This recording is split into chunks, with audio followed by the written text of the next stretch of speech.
dédié sur la thématique de l'assurance et de comment bien protéger mon entreprise en tant qu'entrepreneur. Donc, je vais me présenter rapidement. Ensuite, je laisserai Nathalie se présenter à son tour et puis on commencera l'événement. Moi, c'est Vanessa, je travaille à l'ADI, à l'association ADI, en tant que chargée de projet. Et voilà, donc on est là aujourd'hui avec Nathalie parce qu'on est partenaire, Entrepreneurs de la Cité et l'ADI sont partenaires sur les offres d'assurance. Je vais vous présenter ensuite rapidement l'ADI, mais d'abord, je vais laisser se présenter Nathalie. Alors bonjour à vous, donc je m'appelle Nathalie Roche, je fais partie effectivement de la structure Entrepreneurs de la Cité, qui est une structure, une fondation reconnue d'utilité publique, qui propose de la micro-assurance, et c'est en ça qu'on est partenaire avec l'ADI, et également beaucoup de sensibilisation sur différents thèmes liés à la protection en fait.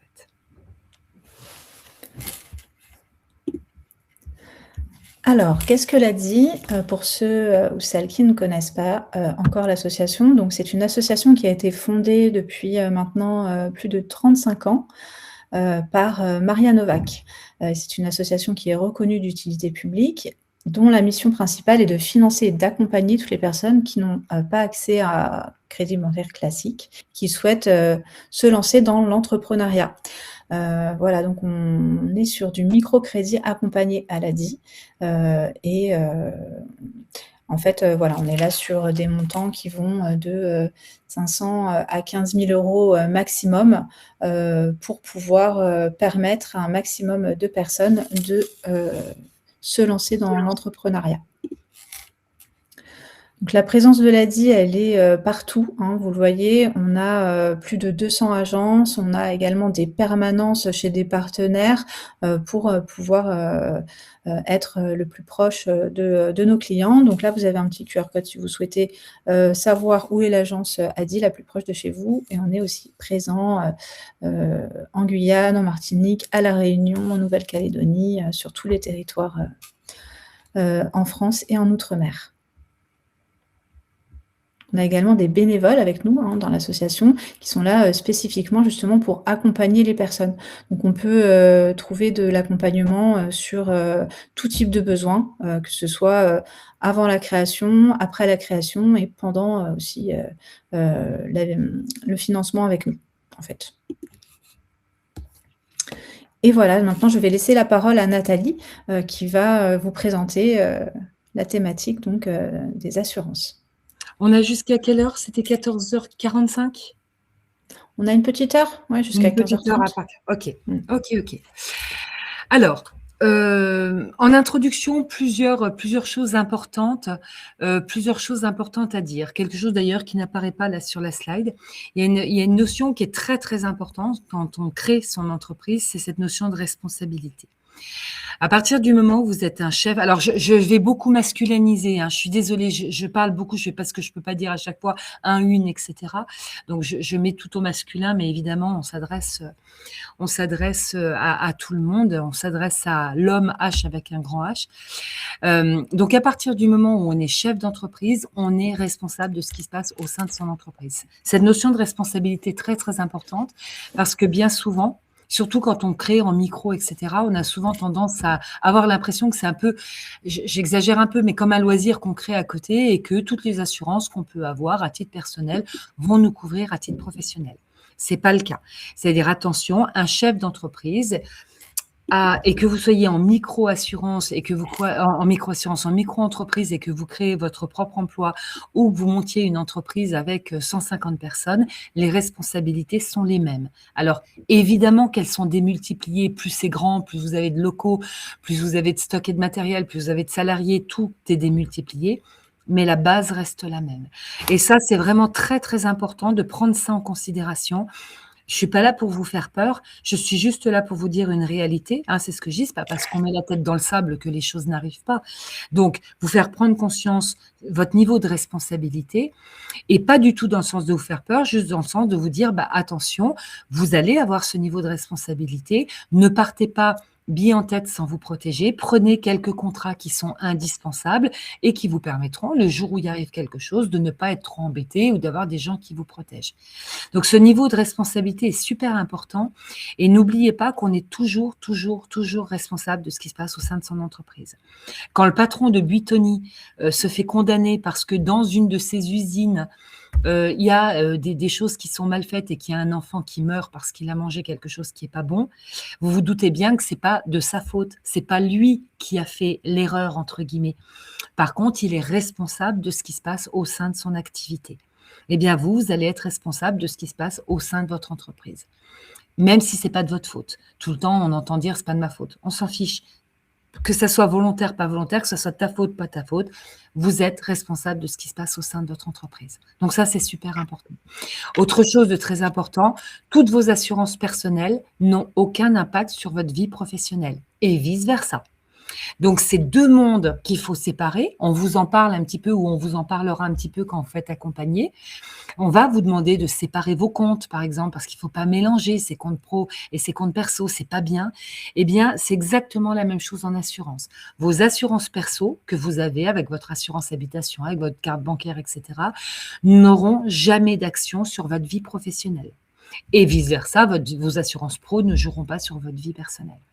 Et ça, c'est super important parce que s'il se passe quelque chose au sein de votre entreprise et que vous faites appel à la responsabilité civile que vous avez dans le cadre de votre assurance habitation, votre assureur habitation, il va vous dire non, non, mais moi, je ne vous couvre pas, je vous couvre à titre personnel, je ne vous couvre pas à titre professionnel.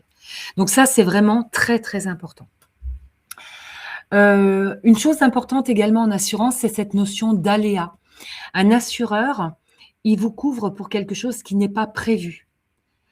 Il vous couvre, vous savez, la base même de l'assurance, c'est une mutualisation. Tout le monde va bien, tout va bien, et tout le monde met en commun dans un pot commun. Et puis, quand il arrive quelque chose à l'un de nous, on a tous mis en commun dans un pot commun, et bien, quand il arrive quelque chose à l'un de nous, on va piocher dans le pot commun pour payer le sinistre. Donc, tous les autres payent pour celui à qui il arrive quelque chose. Donc, cette notion d'aléa est très, très importante parce que si moi, je suis là et que je suis constamment sinistrée parce que je ne fais pas de prévention, parce que je ne répare pas, parce que je ne prévois pas assez, à un moment donné, tous les autres autour, ils vont me dire « t'es bien gentil », mais le but, c'est qu'on mette tous ensemble quand il arrive quelque chose et il ne faut pas que ça soit toujours pour toi. Donc, c'est un peu cette base d'aléa. Et la notion d'aléa est très, très importante. En pro, en assurance professionnelle, un assureur a le droit de vous mettre dehors parce que vous êtes trop sinistré. Comme en voiture, on l'a bien compris ça en voiture. Quand on fait aujourd'hui un petit froissement d'aile, on ne le déclare plus. On essaye de faire un peu du main à main pour essayer de ne pas se faire, on l'a bien compris, le système de malus, etc. Eh bien, en pro, comme en habitation, d'ailleurs, en habitation, c'est la même chose. Si vous avez des sinistres qui sont récurrents, à un moment donné, l'assureur a le droit de vous mettre dehors. Donc, attention, c'est pour ça qu'on vient là vous parler de prévention, qu'on vient vous alerter, qu'on vient, etc., pour que vous puissiez mettre tout en œuvre pour que, dans le principe, il n'arrive rien. Et s'il arrive quelque chose, là, l'assurance est faite pour ça. L'assurance, c'est vraiment se positionner c'est anticiper pour avoir de la sérénité. C'est comme mettre un peu une armure autour de nous pour que quand les choses, elles arrivent, elles nous attaquent pas directement. Si vous êtes assuré, si vous avez un client qui se retourne contre vous pour un préjudice qu'il a subi, par exemple, tac, c'est l'assureur qui va se positionner, qui va prendre en compte le sinistre, qui va vous représenter, etc. Donc, c'est vraiment une manière de se dire, je mets une armure autour de moi. Alors, l'armure, pour quand il arrive quelque chose, cette armure, elle me protège un peu. Et évidemment, c'est ce qui va vous permettre de pérenniser votre entreprise. Parce qu'à un moment donné, si vous n'êtes pas protégé, vous allez devoir vous défendre tout seul, payer. Voilà. Et à un moment donné, surtout quand on est créateur au début, qu'on n'a pas une grosse trésorerie, etc., c'est super important de mettre ces protections-là. Chose également importante, quand vous créez votre entreprise, on va vous demander on va vous demander de cadrer votre entreprise, donc de dire exactement ce que vous faites. Et d'ailleurs, c'est super important que quand vous adhérez à un contrat, l'assureur, il sait exactement ce que vous êtes, ce que vous faites. On n'a pas trop l'habitude parce qu'en assurance habitation, un simple coup de fil, on déclare le nombre de pièces, à peu près combien on a de montants dans son habitation, puis c'est bon, puis il n'y a pas beaucoup de modifications. Quand on assure une voiture, ben voilà, la voiture, une fois qu'elle est là, et tant qu'on ne l'a pas revendue, ben, elle est assurée toujours pour le même montant. Une entreprise, elle vit. Et surtout quand on est créateur, elle va vivre. Vous allez cadrer votre activité au départ et puis tac, d'un seul coup, vous allez rajouter quelque chose parce que vous allez avoir des clients qui vont vous demander de faire ça. Je sais pas, quelqu'un par exemple qui va faire des petits travaux, bah, vous êtes très très limité. Puis d'un seul coup, tac, vous allez avoir un client qui sait que vous bricolez bien, qui va vous dire ah bah tiens, j'ai une cuisine à monter, tu peux m'aider à la monter. J'ai un peu de carrelage à faire, j'ai un peu un mur à faire. Je vous donne un exemple typique qui est très très craint au niveau des assureurs, les multi-travaux. Mais je peux aussi avoir un local, je fais un salon de thé, puis je m'aperçois que le mercredi, j'ai beaucoup de mamans qui viennent, soit avec leurs enfants, soit avec des enfants qu'elles ont en garde. Et puis, bah, les enfants, ils sont là, ils ne savent pas trop quoi faire. Donc, tac, je décide de faire, j'ai une petite annexe, et ben, je décide de faire un endroit pour accueillir les enfants. J'embauche quelqu'un pour faire des animations. Ah ouais, mais l'assureur, il vous assure pour un salon de thé. Il vous assure pas pour de l'accueil et de l'animation d'enfants. Donc, il faut vraiment garder en tête qu'est-ce que j'ai déclaré au départ et être bien clair sur ce que vous déclarez et faire vivre votre contrat, le montant de votre stock, de votre matériel, etc. Ça, c'est super important. OK? Donc ensuite, alors les principaux risques. Donc les principaux risques, c'est la slide d'après. Vous allez avoir ce qu'on appelle un petit peu des pavés à assurer. On va en parler tout à l'heure un peu dans le détail. La première grande partie, c'est votre responsabilité. Ce que je vous disais tout à l'heure, vous êtes responsable de ce qui se passe au sein de votre entreprise. Donc, il faut prendre des responsabilités professionnelles. Il faut prendre des responsabilités locatives quand on est locataire, quand on a un local. Il faut prendre la responsabilité civile au niveau de sa voiture. Attention, votre voiture est un usage personnel et pas un usage professionnel.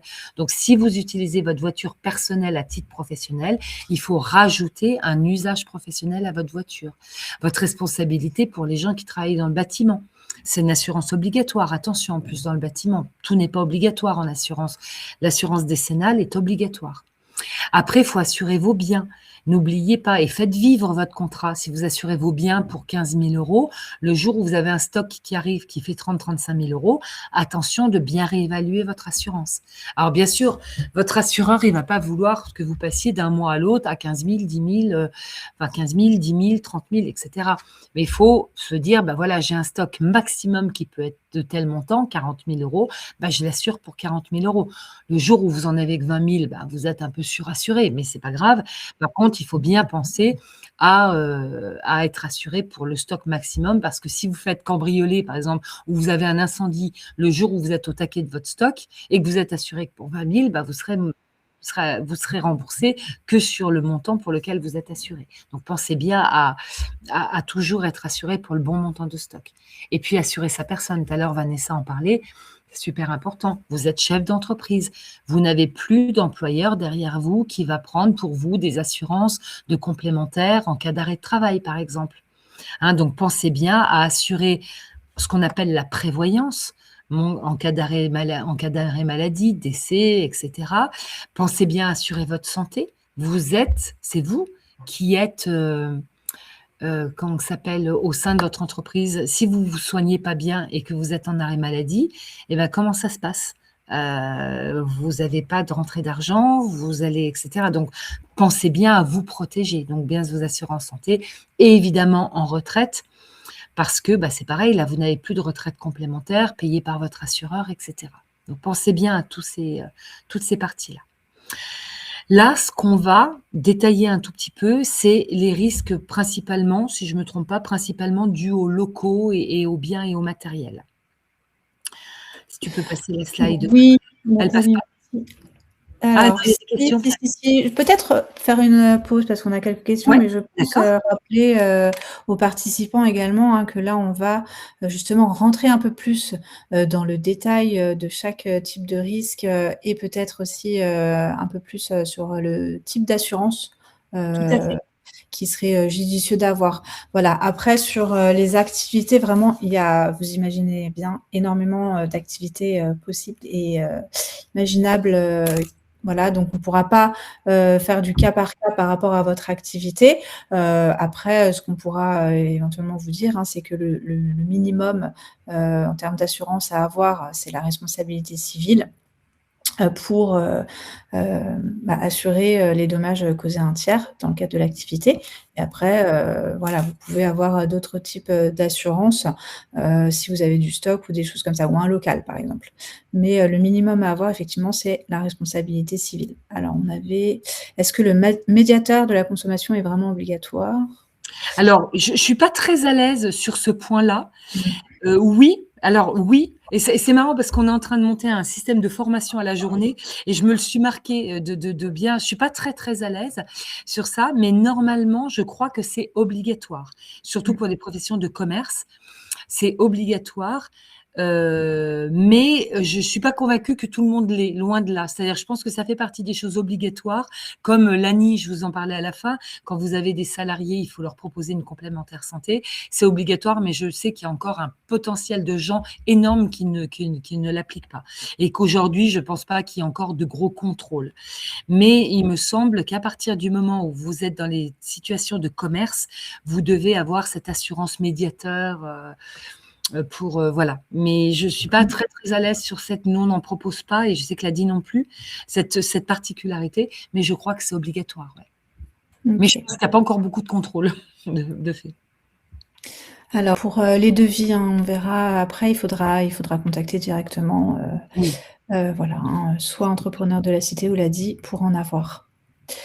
Et on va peut-être continuer, voir si en tout cas ça répond à vos questions, parce que là on en est vraiment, qu'au début, de la Ouais, présentation et puis je au vais fur et à rentrer mesure, voilà, on répondra à vos questions, vous inquiétez pas, on va poursuivre. on va aller dans le détail un petit peu. Alors là, du coup, quel risque assuré? Alors, première chose, quand vous travaillez de chez vous, déjà, pour les gens qui travaillent de chez eux, on parlera après des gens qui prennent des locaux et cetera. Pour les gens qui vont travailler de chez vous, partez du principe où vous n'avez pas le droit de travailler de chez vous. Ça, c'est la règle. Et alors, pour travailler de chez vous, il faut déjà, attention, vérifier quand même votre bail. Alors là, on est hors assurance, hein. On est hors assurance, mais vérifiez quand même votre bail. C'est ce que je disais tout à l'heure. Le personnel ne se mélange pas aux pros et vice-versa. Ça ne veut pas dire que vous ne pouvez pas, hein, mais ça veut dire que vérifiez votre bail. Regardez déjà si votre bailleur accepte que vous travaillez de chez vous. Et même si vous êtes propriétaire et que vous faites partie, par exemple, d'une copro, est-ce que dans le cadre de la copro, l'usage professionnel d'une habitation peut être considéré comme valable? Vérifiez déjà ça. Après, quand vous travaillez de chez vous, votre assureur habitation ne vous couvre pas pour les dommages que vous auriez à titre professionnel. Donc, première chose, c'est vous demandez à votre assureur habitation, vous envoyez un petit message en disant à votre assureur habitation, ben voilà, j'ai cette activité professionnelle de chez moi. Est-ce que vous pouvez me rajouter un usage professionnel sur mon assurance habitation? Il va vous dire oui, il va vous dire non. S'il vous dit oui, il va vous rajouter un petit peu 10-15 € par mois, j'en sais rien. S'il vous dit non, il faut que vous preniez ce qu'on appelle une multirisque professionnelle. La multirisque professionnelle, on va la détailler un petit peu tout au long des prochaines slides. La multirisque professionnelle, c'est exactement comme l'assurance habitation, mais repositionnée au niveau du professionnel. Donc, si vous travaillez de chez vous ou que vous avez un local, il faut que vous preniez une multirisque professionnelle. Si vous travaillez de chez vous et que votre assureur habitation accepte l'usage professionnel, OK, mais s'il ne l'accepte pas, il faut prendre une multirisque professionnelle. Et la multirisque professionnelle, c'est exactement comme l'assurance habitation, mais positionnée au niveau professionnel. Donc, ça va vous assurer pour l'incendie, l'explosion. Attention, un assureur pro peut vous demander des conditions de sécurité qui sont un tout petit peu plus exigeants que sur une assurance personnelle. Donc, vous devez, si c'est un local professionnel, mettre des extincteurs. Vous pouvez avoir une obligation de vérification des installations électriques. Attention, si vous avez des matières inflammables, prévenez. Moi, j'ai souvent tendance à dire, en assurance, vous savez, souvent les gens disent, ouais, les assureurs, c'est des voleurs, ils payent jamais, etc. Et moi, j'ai souvent tendance à dire, attention, comment ça s'est passé au moment de l'adhésion? Est-ce que toi, tu as tout déclaré? Est-ce que toi, tu as été propre? Moi, je dis tout le temps, ne donnez pas à l'assureur le bâton pour vous faire battre. Donc, plus au moment de l'adhésion, vous allez être propre dans votre déclaration et vous allez voir en pro, vous avez des questionnaires. Autant qu'en particulier, pour une assurance habitation, un simple coup de fil va suffire. En pro, ce n'est pas le cas. Vous allez avoir un dossier d'adhésion, vous allez avoir un questionnaire. Soyez le plus propre possible au niveau de ce questionnaire. Ne dites pas que vous avez quelque chose quand vous ne l'avez pas, au niveau des moyens de sécurité, au niveau des moyens par exemple, si l'assureur vous dit votre local doit être protégé par des extincteurs, un extincteur tous les 90 mètres carrés, ne dites pas oui si vous n'en mettez pas. Parce que le jour où il y a un incendie, l'expert qui va venir, il va le voir qu'il n'y a pas d'extincteur. Et là, vous donnez à l'assureur de quoi pénaliser votre indemnisation, s'il accepte de la payer. Donc, soyez le plus propre possible. Si vous avez des choses particulières, des choses inflammables, des produits, des cartons, beaucoup de papier, beaucoup de choses très inflammables, il vaut mieux dire à votre assureur: je vous alerte parce que j'ai ça, ça, ça, et que l'assureur vous dit: oui, oui, il n'y a pas de souci, c'est bien garanti. Il vaut mieux ça que de ne pas déclarer et après avoir un assureur qui vous dit: oui, mais là, vous aviez des matières inflammables et vous ne l'avez pas déclaré. Donc, vraiment un message à prendre lors de cette formation, soyez le plus propre possible. Et je vous assure que quand vous êtes propre, un assureur ne refuse pas des indemnisations. Mais c'est vrai que si vous lui donnez de quoi refuser, nous, on a des gens, ils changent de locaux, ils ne nous le disent pas. Qu'est-ce que vous voulez? Le jour où il y a un sinistre et que l'assureur s'aperçoit que vous n'êtes pas dans le bon local, il va vous dire: je ne vous assure pas le bon risque, hein. Moi, je vous assure pour le local A, vous êtes dans le local B. Moi, je ne vous assure pas pour le local B, je vous assure pour le local A. Hein.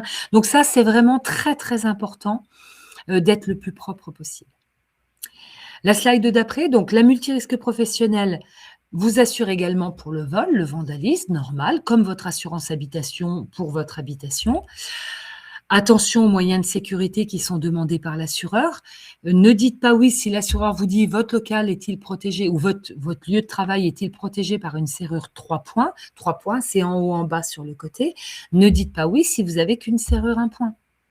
Il vaut mieux dire à un assureur: non, j'ai uniquement une serrure 1 point.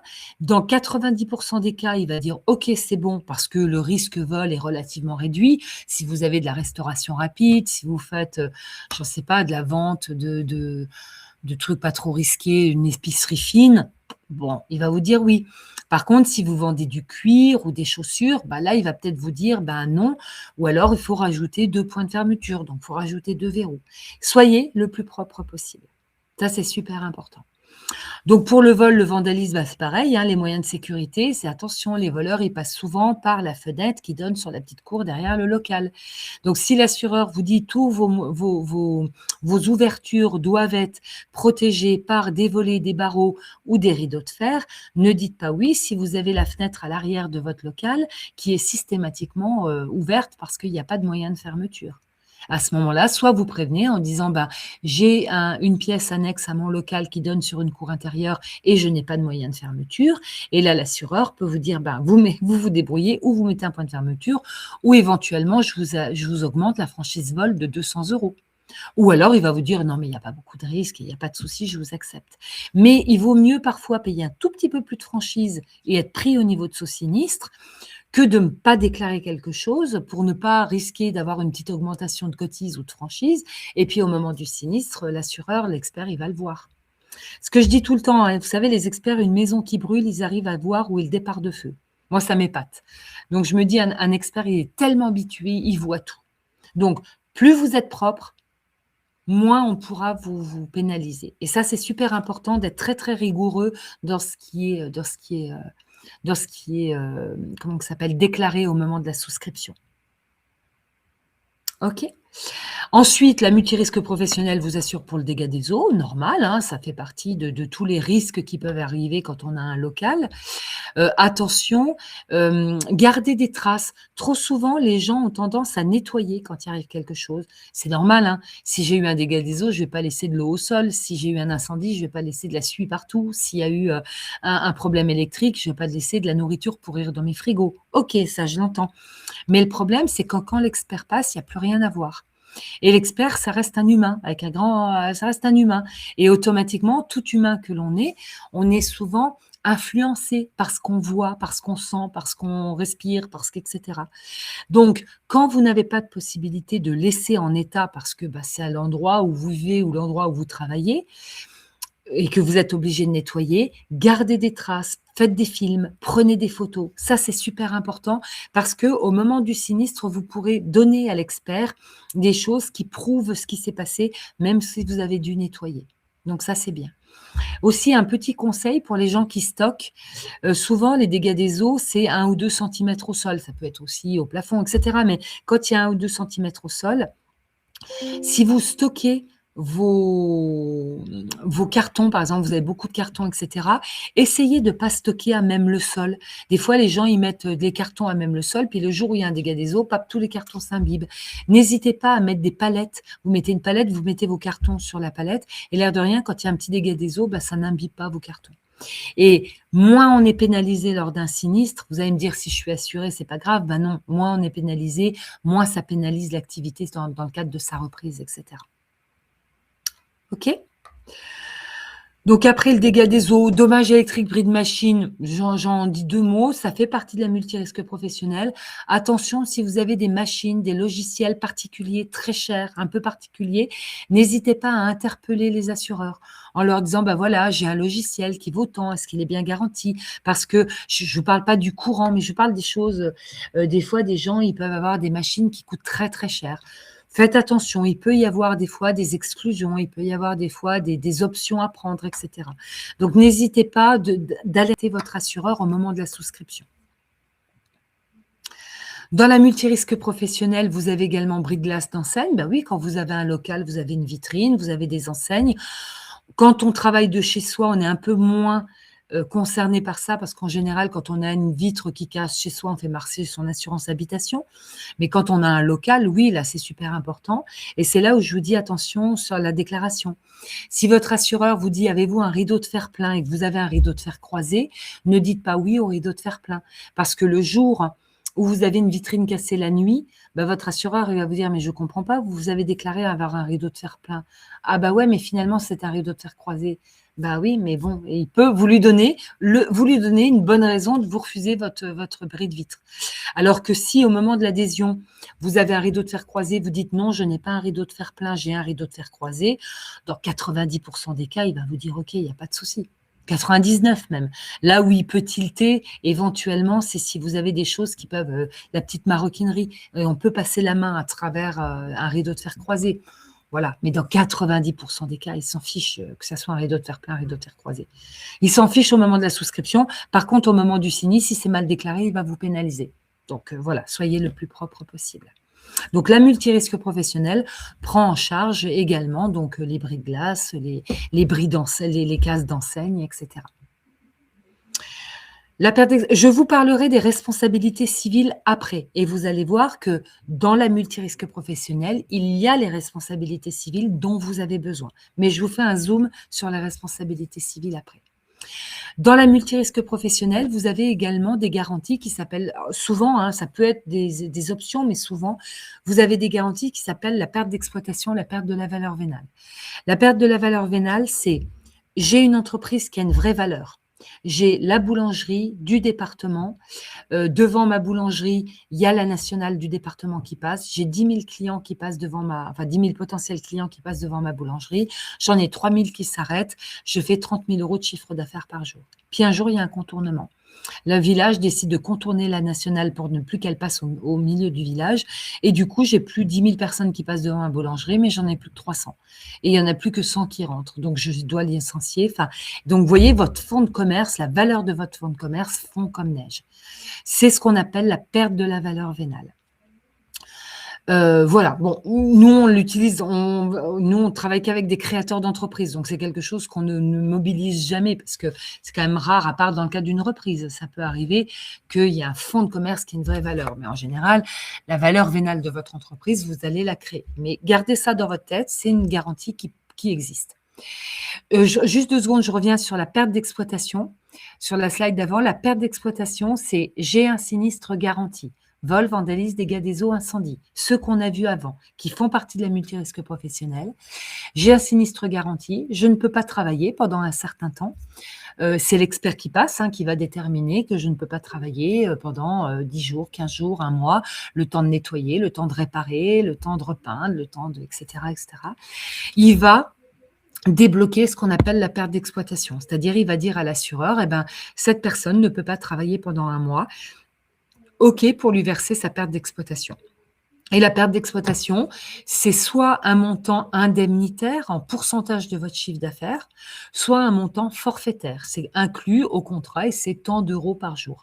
Chez nous, par exemple, c'est 30 € par jour. Pourquoi? Parce que vous êtes des entrepreneurs, vous démarrez votre entreprise et souvent vous n'avez pas de, comment ça s'appelle? Vous n'avez pas de chiffre d'affaires avant. Donc c'est un montant forfaitaire. Voilà, sachez que ça fait partie des contrats de multirisque professionnel. Pas tout le temps, mais ça peut faire partie des contrats de multirisque professionnel. Le véhicule, on sort de la multirisque professionnelle là. L'assurance du véhicule, rappelez-vous ce que je vous ai dit tout à l'heure, quand vous êtes assuré à titre privé, vous n'êtes pas assuré à titre professionnel. Et ça, c'est super important. L'assurance qu'on a de façon générale quand on achète une voiture, c'est l'assurance à usage privé. J'ai le droit d'aller au boulot. Si je suis salarié, j'ai le droit d'aller sur mon lieu de travail et j'ai le droit d'aller faire mes courses, de partir en vacances, etc. L'usage professionnel, et je ne parle pas de véhicule professionnel, je parle de l'usage professionnel. J'ai besoin de ma voiture pour aller faire de temps en temps des marchés, pour aller chez des clients ou pour aller chercher des fournitures, etc. L'usage professionnel, il faut le rajouter à son assurance auto privée. C'est super important parce que si vous avez un jour un sinistre, alors vous allez me dire, personne ne saura que je suis en usage professionnel. Sauf que quand on a un sinistre auto, on peut avoir du corporel. Et quand il y a du corporel, il y a la police qui vient. Et quand la police vient, il y a un rapport. Et dans le rapport, vous allez dire ce que vous étiez en train de faire. Alors, si vous avez du matériel dans votre voiture, ça va d'autant plus se voir.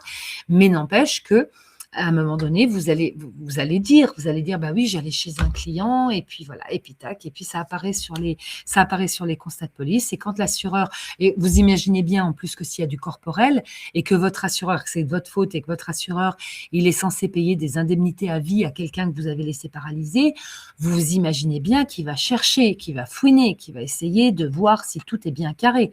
Donc, ne lui donnez pas, comme Gilles, bâton pour vous faire battre. Donc, quand on utilise son véhicule personnel à titre professionnel, on prévient son assureur auto, vous faites un petit mail, vous indiquez que vous utilisez votre véhicule personnel à titre professionnel et l'assureur va vous rajouter un usage professionnel. Et du coup, vous êtes garanti pour l'usage professionnel. Là, c'est pour un usage professionnel. Pour les gens dont la voiture est leur outil de travail, les livreurs, les taxis, les VSL, là, c'est un véhicule, c'est une assurance professionnelle qu'il faut prendre. C'est d'autres assurances, en fait. Ce n'est pas la même chose. OK? Dans le cadre des multirisques professionnels, la voiture peut être un lieu de stockage. Voilà, sachez que quand vous avez une multirisque professionnelle, puis que vous allez faire des marchés de temps en temps, et puis que vous laissez du stock dans votre voiture, la multirisque professionnelle peut vous assurer votre stock en cas de vol dans cette voiture. Attention à des conditions bien particulières. Jamais la nuit dans la rue. On ne laisse jamais rien la nuit dans la rue dans une voiture. Toujours dans un véhicule fermé où on ne voit pas dans le coffre et toujours la nuit dans un espace clos. OK? Les responsabilités civiles. Alors, tout à l'heure, Vanessa, vous disiez, la responsabilité civile, c'est le minimum que tout le monde doit avoir. Et bien, effectivement, le minimum que tout le monde doit avoir, c'est ce qu'on appelle la RC exploitation. Après, je vous indique un peu. La RC exploitation, tout le monde doit l'avoir. C'est tout ce qui va arriver au sein de mon activité, mais qui n'est pas purement lié à mon activité. Et ce qui est purement lié à mon activité, j'appelle ça de la RC Pro. C'est juste pour donner des noms. Dans le principe, voilà. Puis je vais vous donner un exemple. Je suis informaticien. J'arrive dans une entreprise parce qu'on m'a mandaté pour travailler sur un truc, etc. J'arrive dans une entreprise. Je fais tomber ma tasse de café sur le dernier ordinateur Apple qui viennent d'acheter 3 500 €. Le chef d'entreprise vient me dire, tu es bien gentil, mais tu me rembourses mon ordinateur. C'est ce qu'on appelle de la RC exploitation. Je ne suis pas dans l'exécution de mon métier. Ce n'est pas mon métier d'aller faire tomber des tasses de café sur les ordinateurs. La RC exploitation, c'est j'ai un local, quelqu'un vient, tombe et se blesse dans mon local, c'est de la RC exploitation. Je vais chez un client, je vais faire de l'onglerie, je vais chez une cliente ou chez un client, je casse le vase de Chine de mamie, c'est de la RC exploitation. Voilà, je ne suis pas dans l'exécution de mon métier, c'est tout ce qui englobe mon métier. Vous êtes, je vous rappelle, toujours responsable de ce qui se passe au sein de votre entreprise. Quelqu'un vient dans votre local, tombe et se blesse, c'est de votre responsabilité. Quick s'est fait condamner il y a beaucoup d'années, il y a peut-être 17 ans maintenant. Quick s'est fait condamner parce qu'une personne avait glissé sur une frite. Peut-être que le Quick était hyper propre et que c'est la personne juste en face qui a fait tomber sa frite.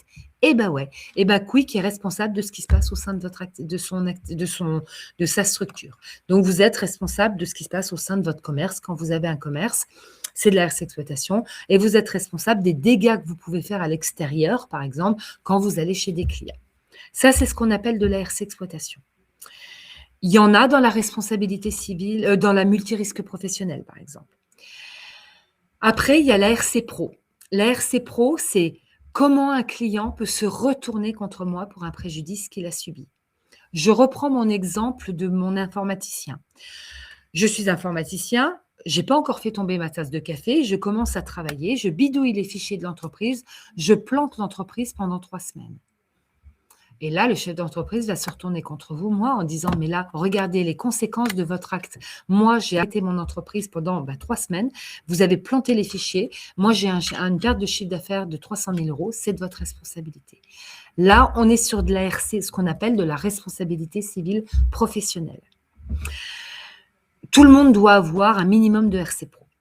Selon vos activités, alors là, je suis pas là pour faire de vous des vendeurs d'assurance, hein, donc je vous donne les termes comme ça. Vous imaginez bien que quand vous allez aller voir un professionnel de l'assurance, il sait ce qu'il va vous donner, ce qu'il doit vous donner. Et le professionnel de l'assurance va vous donner les bons contrats. Là, c'est juste pour vous faire comprendre.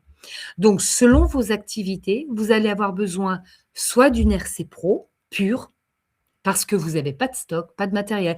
Tous les gens qui vont faire du conseil, du service à la personne, tous les métiers les nouveaux métiers le reiki, les nouveaux métiers de service à la personne, de bien-être, et cetera. Ce qu'il vous faut, c'est de la RC Pro parce que, en général, qu'est-ce que vous faites? Vous allez plutôt chez des clients, et cetera. Donc, il vous faut une belle RC Pro. Et puis, il vous faut de la RC exploitation parce que quand vous allez chez des gens, vous pouvez casser des choses, et cetera. Et puis, pour tous les gens qui vont avoir un local, il vous faut une multirisque professionnelle ou les gens qui travaillent de chez eux, qui ont du stock, du matériel, il vous faut une multirisque professionnelle. Il vous faut de la RC exploitation, elle va être à l'intérieur de votre multirisque professionnel.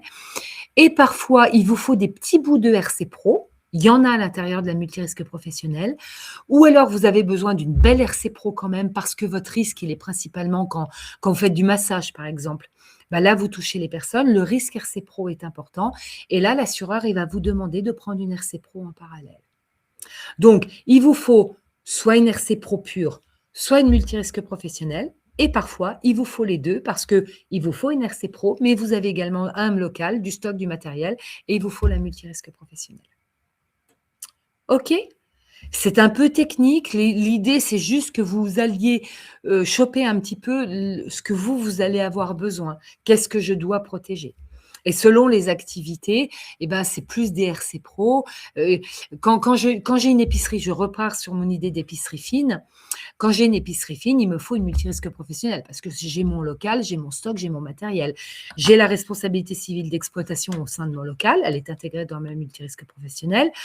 Ma RC Pro, un client qui se retourne contre moi pour un préjudice qu'il a subi, elle n'est pas très, très développée. Il n'y a pas besoin d'une grosse RC Pro parce que comment un client peut se retourner contre moi pour un préjudice qu'il a subi? Il faudrait vraiment que je lui vende quelque chose, que cette quelque chose, j'en sais rien, je fais dans mon épicerie fine, je fais moi-même des gâteaux et puis j'ai fait des gâteaux et dans un des gâteaux, j'ai cassé du verre, j'ai pas fait attention, il y a un morceau de verre dans le gâteau et quand la personne mange le gâteau, elle se coupe la trachée artère. Ouais, OK, bon, pourquoi pas, ça peut arriver, mais on va chercher loin et le risque, il est quand même très, très minime. Par contre, pour une profession de bien-être, je fais des massages. Là, mon risque RC Pro, il est hyper développé parce que je touche la personne, je peux lui bloquer quelque chose, je peux lui faire du mal. Mon risque RC Pro, il est très, très prenant. Donc, quand je fais, par exemple, des massages, il me faut une grosse RC Pro. Si, en plus, j'ai un local, alors si je fais des massages chez les gens, la RC Pro va suffire parce que dans ma RC Pro, il y a ma petite partie RC exploitation si j'abîme quelque chose chez le client chez qui je vais. Par contre, si j'ai un local, bah là, il me faut une multirisque professionnelle parce qu'il faut que j'assure mon local, comment ça s'appelle, mes murs, etc. OK? Bon, j'essaye d'aller vite. Est-ce qu'il y a des questions par rapport peut-être, Vanessa, par rapport à ça? Oui, justement. Alors, on a des questions, mais je pense que tu y as répondu quand même. Alors, on va les reprendre peut-être dans le détail, mais on a une question pour la vente de produits cosmétiques et bien-être. Une RC Pro est-elle obligatoire? Oui, alors, elle va pas être obligatoire au sens de la loi. Il y a pas beaucoup il y en a des assurances obligatoires, mais pas des tonnes au sens de la loi. La loi va imposer quelqu'un qui dans le bâtiment de s'assurer en décennale. Ça, c'est obligatoire au sens de la loi. Je prends un local, mon bailleur va m'obliger à prendre une assurance multirisque professionnel parce que je dois assurer mon local. Quand vous faites de la vente de cosmétiques, non, c'est pas obligatoire au sens de la loi. Par contre, pensez que quand vous vendez des cosmétiques, quelqu'un peut se mettre un cosmétique sur la figure et développer une énorme allergie. Si c'est moi et que je me retourne contre vous, bon, ça va pas être je vais pouvoir dire qu'il y a un préjudice, mais alors si c'est moi, c'est pas mais si c'est par exemple quelqu'un, qui a un métier, qui est dans la représentation, complètement dans la représentation. J'en sais rien, vous vendez des produits à quelqu'un, son métier, c'est de faire des émissions télé et vous lui vendez quelque chose et ça lui donne une énorme allergie, elle ne peut pas travailler pendant 1 mois et demi. Ben, elle va se retourner contre vous parce qu'elle, pendant 1 mois et demi, elle ne peut pas bosser. Vous voyez? C'est-à-dire à partir du moment et surtout les cosmétiques, quand vous commencez à toucher à la personne, attention, vous pouvez mettre un produit qui nécrose une peau, par exemple. Vous pouvez, donc oui, ce n'est pas obligatoire au sens de la loi, mais nous qui travaillons dans le cadre de l'assurance, on va vous dire c'est indispensable. C'est pas obligatoire au sens juridique du terme, mais c'est indispensable. Dès que vous travaillez sur du service à la personne et que vous touchez la personne ou que vous vendez quelque chose qui touche la personne, bien sûr, c'est plus qu'obligatoire. Pas au Alors, sens ouais. pardon. Ouais, vas-y, vas-y. Pour des personnes qui travaillent en ligne, uniquement en ligne, les activités, alors là, par exemple, c'est naturopathe en ligne. Elle Une va personne peut se pas retourner contre vous voilà. pour un préjudice qu'elle a subi. Vous donnez un conseil et la personne, elle suit votre conseil et à un moment donné, elle se retrouve avec une pathologie particulière, avec un problème de peau particulier, elle peut se retourner contre vous. Donc à partir du moment où vous êtes dans le coaching, dans le conseil, oui, une RC Pro, c'est nécessaire. L'enseignement aussi, les ateliers, on a Voilà, une tout à personne fait. enseignement musique chant, pareil, hein. Voilà, Ouais. et vous pouvez alors évidemment que quand on fait de l'enseignement musique chant, c'est presque plus de la RC exploitation qu'il va vous falloir parce que à partir du moment où vous accueillez des enfants à un endroit, il peut y avoir un problème. Vous savez, ces assurances-là, elles vont vous coûter, que ça soit à l'ADI ou chez nous, c'est des assurances qui vont vous coûter à peu près 100 € par mois, excusez-moi, par an. Donc vous voyez, c'est pas des assurances chères. D'ailleurs, si c'était très risqué, elles vaudraient un médecin, par exemple, il paye des milliers d'euros par an. Donc, à partir du moment où vous payez 100 € par an pour une RC Pro, c'est pas très cher. Ne faites pas l'économie parce que évidemment que le risque, il est moindre, mais il est là. Il est là et le jour où il arrive quelque chose et bah, voilà, vous n'êtes pas protégé. Pour toutes les activités de commerce à l'international, on avait la question tout à l'heure, est-ce qu'il y a des assurances spécifiques? Automatiquement.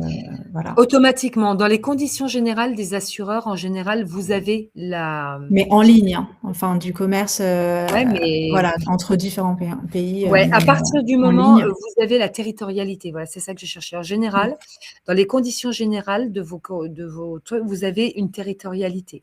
Donc attention, quand vous allez prendre un contrat, de toute façon, il vous faut des responsabilités civiles, c'est ce que vous disait Vanessa au début. La responsabilité civile, de façon générale, exploit, pro, ça devient je vous ai donné des détails, mais la responsabilité civile, par principe, tout le monde doit en avoir une. Parce que vous avez toujours un client qui peut se retourner contre vous pour un préjudice qu'il a subi. Ou vous pouvez toujours abîmer quelque chose. Voilà, la responsabilité civile, c'est indispensable. Et faites attention quand on fait de l'international, quand vous prenez un contrat, bah, faites attention à la territorialité de vos garanties. C'est souvent marqué assez vite dans les conditions générales. Vous avez la territorialité et ils vous disent où vous pouvez travailler, comment vous pouvez travailler, avec qui. Soit c'est français, soit c'est européen, soit c'est international. Et après, vous avez aussi l'aspect réglementaire, hein, de vos activités, qu'il faut bien regarder aussi en termes de réglementation, les lois et cetera, ce qui est interdit ou ce qu'il faut absolument avoir. Ça aussi, vous pouvez, le regarder. Ça vous donnera des idées, sur les assurances à souscrire. Alors, je regarde s'il y a d'autres questions, mais c'est vrai qu'après on peut pas trop rentrer dans le spécifique de toutes les activités, hein. Là, vraiment, ce qu'il faut retenir et ce que disait Nathalie, c'est qu'à minima, la responsabilité, civile, même si elle n'est pas obligatoire pour toutes les activités, elle est fortement, recommandée et après, multirisque, si vous avez, du stock, ou un local. On va continuer. Alors après, pour tout ce qui est vente en ligne et cetera aussi, oui. Alors, les risques de piratage, ça, il faudra Oui. regarder effectivement, dans, vos conditions, générales, sur votre contrat d'assurance si, l'assureur, couvre ou pas, les risques de piratage ou sinon il faudra prendre vraiment une assurance spécifique s'il y a des forts risques de piratage par rapport à votre activité. Les risques cyber. Je vais vous donner un exemple de piratage. Moi, je connais quelqu'un qui est, ferronnier, qui a fait une installation de balcon et cetera. Il a livré à son client 9 000 €, hein. Il a livré à son client, il lui a envoyé la facture par mail. La facture, elle a été détournée, elle a été corrigée, c'est-à-dire le RIB a été détourné. Le hacker a mis son RIB à lui, il a fait parvenir la facture au client qui, bien sûr, n'a rien vu, qui a fait un virement de 9 000 € que la personne, le ferronnier, n'a jamais reçu. Donc, attention aux cyberrisques, on n'en parle pas beaucoup, mais attention aux cyberrisques si vous avez des données, de clients, hem, si vous avez même, voilà, à partir du moment où vous utilisez, un ordinateur, vous avez des risques, ce qu'on appelle des risques cyber et faites attention, c'est-à-dire aujourd'hui les hackers, ils s'attaquent de plus en plus aux plus petits. C'est-à-dire les gros se protègent tellement que voilà, ils s'attaquent de plus en plus aux plus petits, quoi. Faites attention à ça. On va poursuivre. OK, On reprendra peut-être des questions plus tard. OK. Sinon on ne pourra pas aller à la fin. Allez. Défense, recours et protection juridique. Un petit mot rapide, la protection juridique, c'est important d'en avoir une à titre professionnel. Celle que vous avez à titre privé ne servira pas à titre professionnel. Donc, il faut prendre une protection juridique à titre professionnel. Et la protection juridique, en général, c'est ce qui va englober, c'est ce qui va protéger tout ce qui englobe votre activité. Vous avez un problème avec un client qui vous paye pas, un fournisseur qui vous fournit pas. Vous avez un problème avec l'URSSAF qui vous réclame de l'argent et vous êtes convaincu que vous ne le devez pas. Plein de petites choses comme ça. Ça va être la protection juridique qui va vous protéger. Donc, ne faites pas l'économie non plus. C'est pas des gros montants. Et vraiment, ça peut nous, on a une protection juridique régulièrement. On a des demandes et on envoie tous les mois régulièrement à la protection juridique pour des gens qui ont des soucis, en fait. Voilà, donc c'est pas purement lié à votre activité, c'est tout ce qui englobe un petit peu votre activité, en fait. La garantie décennale des constructeurs, j'en ai parlé tout à l'heure. Attention, c'est obligatoire. Donc, c'est obligatoire pour les gens dans le bâtiment. C'est obligatoire d'assurer vos chantiers pendant 10 ans. Ça, c'est réglementaire. C'est obligatoire au sens de la loi. On a très peu parlé des professions réglementées. Ce que disait Vanessa tout à l'heure quand on parlait de la réglementation, attention, il y a des activités qui sont réglementées. La loi vous impose. Dans l'assurance, par exemple, on est obligé d'avoir des assurances RC Pro. Dans le financier, ils sont obligés d'avoir des assurances RC Pro. Voilà, donc la garantie décennale des constructeurs, obligatoire pour tous les métiers du bâtiment. Attention aux gens qui font, alors on est plutôt sur un public très féminin, donc allez, là, c'est pas très féministe ce que je dis, mais on est un peu moins concerné. Mais ce que je disais tout à l'heure, les multi-travaux. Hein, attention quand on fait des multi-travaux, souvent les assureurs, ils aiment pas trop parce que les gens qui font des multi-travaux, c'est très, très précis ce que vous avez le droit de faire. Et souvent, le problème, c'est que les gens qui font des multi-travaux, c'est des bons bricoleurs ou bons bricoleuses. Ils savent travailler. Et du coup, là où ils ont le droit juste de changer des ampoules, changer un robinet, installer un meuble, et ben très, très vite, ils vont dériver sur des choses qui sont liées à la décennale. Donc, faites attention à ça. La prévoyance, super important. Attention, c'est ce que je disais tout à l'heure, vous n'allez plus avoir de chef d'entreprise derrière vous qui va payer pour des contrats prévoyance en cas d'arrêt de travail. Donc, ça veut dire que quand vous êtes chef d'entreprise, il faut que vous vous protégiez en cas d'arrêt de travail. Vous allez avoir droit à la sécurité sociale des indépendants pendant les premiers temps, OK? Déjà, la première année, en général, elle ne verse rien. Et puis après, c'est souvent lié au niveau du chiffre d'affaires. Donc, ça risque d'être relativement bas si vous avez un chiffre d'affaires bas. Donc, prenez des garanties complémentaires en cas d'arrêt de travail et des contrats, ce qu'on appelle prévoyance, qui vont vous indemniser vos pertes de salaire. Alors, vous avez sur le marché classique, en général, vous avez des garanties complètes, c'est-à-dire arrêt de travail, ce qu'on appelle des indemnités journalières, de l'invalidité, ce qu'on appelle plutôt de la rente, et après du décès. En général, c'est des contrats plutôt complets. Nous, avec l'ADI, on est plutôt sur des contrats arrêt de travail pur. Pourquoi? Parce qu'on travaille avec des entrepreneurs qui n'ont pas beaucoup les moyens et on a voulu focaliser sur les assurances, protéger votre entreprise. Il est évident que si vous avez l'argent, il vaut mieux aller sur le marché classique et prendre un contrat complet. Mais un contrat complet en prévoyance, c'est souvent 45-50 € par mois. Donc, ça commence à être des gros montants. Alors que quand vous prenez des contrats juste arrêt de travail, c'est beaucoup moins cher. Ça n'existe, en général, sur le marché classique, c'est des contrats complets. Mais au moins, au début, prenez ça pour sauver votre entreprise. C'est super important. L'assurance des salariés, c'est ce dont je parlais tout à l'heure, l'ANI, A-N-I. Vous êtes dans l'obligation d'assurer, de proposer à vos salariés d'avoir une assurance de complémentaire santé, une mutuelle. Moi, souvent, je dis pas mutuelle parce que c'est un statut juridique, une complémentaire santé. Donc, vous êtes obligé, quand vous êtes chef d'entreprise, de proposer à vos salariés une mutuelle et vous en payez au moins 50%. Gardez-le dans la tête. C'est ce que je dis, ça fait partie des obligations légales qui ne sont très, très peu respectées. Donc, aujourd'hui, l'État ne met pas son nez là-dedans et voilà. Mais le jour où l'État mettra son nez là-dedans, peut-être que les gens qui ne l'ont pas fait seront pénalisés ou peut-être qu'on leur mettra un délai pour se mettre dans la loi. J'en sais rien. Mais c'est une obligation légale. Alors, rapidement, qu'est-ce que la microassurance? La microassurance, c'est des produits qu'on vous propose, l'ADI et nous. La microassurance, c'est de l'adaptation, c'est-à-dire c'est des produits qui ont été faits, qui sont complètement adaptés à la toute petite entreprise. Et la toute petite entreprise, en général, est assez mal desservie par le marché classique. Alors, vous avez bien quelques appels d'offres, quelques assureurs qui vont vous dire des contrats spéciaux pour les micro-entrepreneurs, etc. Mais ça reste des produits du marché qui ne sont pas complètement adaptés à la micro-entreprise. Nous, nos contrats de micro-assurance sont complètement adaptés à la toute petite entreprise. Et c'est ce qui permet de tirer les prix. C'est ce qui va permettre on est potentiellement, l'ADI et nous, on est entre 20 et 50% moins cher que le marché classique. Parce que c'est des contrats adaptés à la toute petite entreprise. On assure vos stocks et matériels, genre chez l'ADI, je ne sais pas, je crois que c'est 30 000 €. On assure jusqu'à 20 000, 30 000 €. Si vous avez une entreprise et que vous avez 10 000 € de stock, allez sur le marché classique où on va vous assurer 70 000 € de stock, ça n'a pas grand intérêt. Il vaut mieux prendre une garantie qui va vous garantir votre stock à un montant de ce que vous avez. Ça ne sert à rien. Alors, ça ne sert à rien. Voilà, vous payez pour rien. Parce que si vous avez 10 000 € de stock et que vous avez un incendie, l'assureur va vous rembourser sur les frais réels.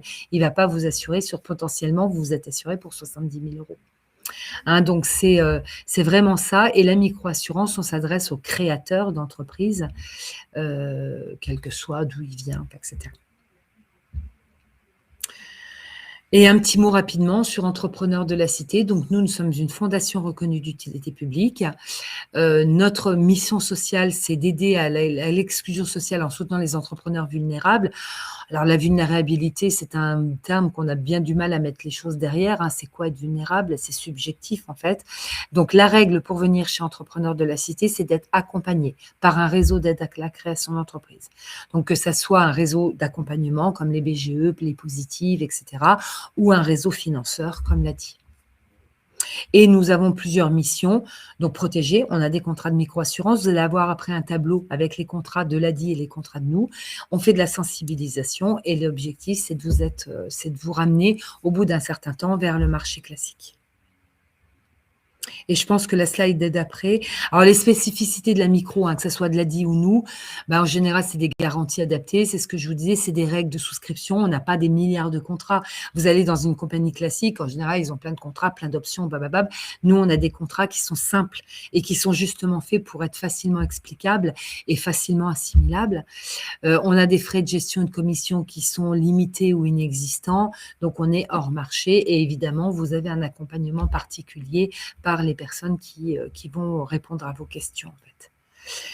Et la slide d'après, alors ça, c'est les produits d'entrepreneurs de la cité. Donc voilà, mais je crois, voilà, donc là, nous, on propose multirisque professionnel. Juste un petit mot par rapport à EDLC. Si vous êtes en situation de handicap, à partir du moment où vous êtes accompagné par une structure qui a la possibilité de vous accompagner dans le cadre d'un accompagnement comment ça s'appelle, financé par l'AGFIP, vous pouvez voir votre assurance payée chez nous pendant 2 ans. Et je pensais qu'il y avait le tableau avec nos offres respectives. Alors, que ça soit l'ADI ou… Voilà, c'est celui-là que j'attendais. Voilà, donc là, vous voyez comment on se situe entre EDLC et l'ADI. On a pratiquement les mêmes contrats. Si ce n'est que l'ADI a de l'assurance auto alors que nous n'en avons pas. Et EDLC a de l'assurance décennale alors que l'ADI n'en a pas. L'ADI nous envoie les produits décennales.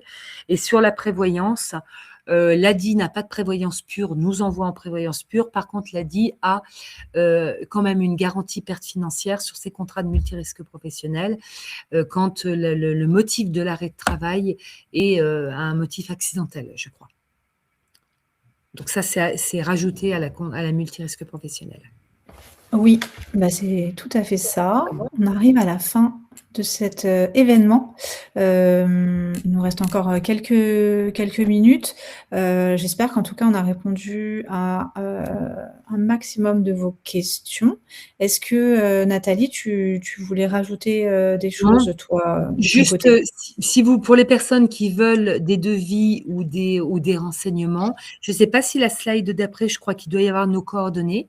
Vous avez les coordonnées, vous avez l'ADI d'un côté, donc l'ADI qui fait du microcrédit, il ne faut pas oublier aussi, c'est une structure financière. Donc voilà, vous avez nos coordonnées, soit à l'un, soit à l'autre. Donc, faites des devis. Nous, on a même tendance à dire faites des devis même sur le marché classique. Ça va vous permettre de positionner les offres de l'ADI et de DLC par rapport au marché classique. Et vous allez voir que potentiellement, on est moins cher. Alors, on est moins cher parce qu'on est des structures sociales. On est moins cher parce qu'on a des produits adaptés et qu'on est allé voir des partenaires qui ont accepté de nous faire des produits sur mesure. Voilà, on est moins cher parce qu'on est identifié, produit pour les tout petits entrepreneurs. Nous, que vous alliez à l'ADI, que vous alliez chez nous, si vous venez avec une structure de 4 personnes, des locaux de 3000 m² et 150 000 € de chiffre d'affaires, on ne va pas vous prendre ni l'un ni l'autre parce qu'on n'est pas adapté. On est vraiment adapté à la toute petite structure, aux micro-entrepreneurs. Micro en termes de taille, pas en termes de statut. Je pense qu'elle a dit non plus, vous ne faites pas de filtre sur le statut. Vous prenez les entreprises individuelles ou les… Oui, après, c'est en termes de chiffre d'affaires. Voilà, ouais. Il ne faudra pas dépasser le seuil de la micro-entreprise en termes de chiffre d'affaires, mais peu importe le statut. On est sur les mêmes logiques. Voilà. Donc après, voilà, pour les devis, vous avez nos coordonnées, vous pouvez vous connecter à nos sites. Et vous avez possibilité de faire. Vous avez possibilité, alors, chez nous, de faire des devis en ligne. C'est pareil pour chez vous, à l'ADI. Ils ont la possibilité, il faut qu'ils contactent un conseiller. Nous, on va peut-être afficher les… Oui, je pense que soit vous avez la possibilité sur le site parce que je crois qu'il a été refait il n'y a pas longtemps, donc peut-être qu'ils ont mis le simulateur directement ou s'il n'y a pas le simulateur. En tout cas, voilà, on a des tarifs entre… ça va de 80 € la RC foire et marché jusqu'à 360 la multirisque avec local par an. Voilà, et puis en tout cas, vous avez nos coordonnées. Nous, par exemple, je sais que si on a des activités qui ne sont pas éligibles à nos offres, on peut aussi facilement orienter vers Entrepreneurs de la Cité pour des activités qui ne seraient pas éligibles, type activité du BTP. Très bien, je regarde, on a encore 2 petites minutes peut-être s'il y a des questions auxquelles on n'aurait pas répondu. Les conditions pour accéder à vos offres assurantielles, on vous les a dit, il n'y a pas de… Voilà, de limite. Il faut aller voir sur nos sites, en fait. Chez EDLC, vous êtes un entrepreneur et en bas, vous avez la capacité de faire une demande de devis en ligne. Donc, la réduction des tarifs, alors… si on a déjà créé sa micro-entreprise, oui, tout à fait, vous pouvez demander à passer par l'ADI. Pour Entrepreneurs de la Cité, j'imagine que c'est pareil. C'est pas que les créateurs, c'est aussi les personnes qui ont déjà créé peuvent… Oui, nous, on prend les gens dans les 3 premières années. Je rebondis, il y a juste une question sur le véhicule. Alors, je ne sais pas si la personne a bien compris. Quand vous utilisez votre véhicule occasionnellement pour aller chez des clients, pour aller chercher des fournitures, il faut rajouter un usage professionnel à l'assurance auto. Et l'assurance professionnelle automobile, c'est pour ceux pour qui le véhicule est un outil de travail, les livreurs, les taxis, etc. Donc, il y a usage professionnel quand j'utilise ma voiture occasionnellement de temps en temps pour aller chercher du stock, du matériel, pour aller chez un client, pour aller faire un marché. Et quand ma voiture est mon outil de travail, là, il faut que je prenne une assurance auto professionnelle. Et c'est pas les mêmes prix, hein.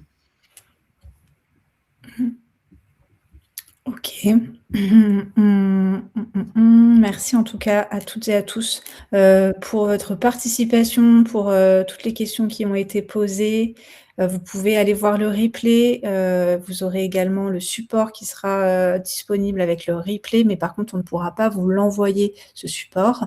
Voilà. En tout cas, on vous souhaite, une très bonne fin de journée. On vous dit à bientôt Un grand merci à vous. et merci Nathalie. Et Merci à merci à toi, tous. Vanessa. Bonne fin de journée à tous. Au revoir. Au revoir.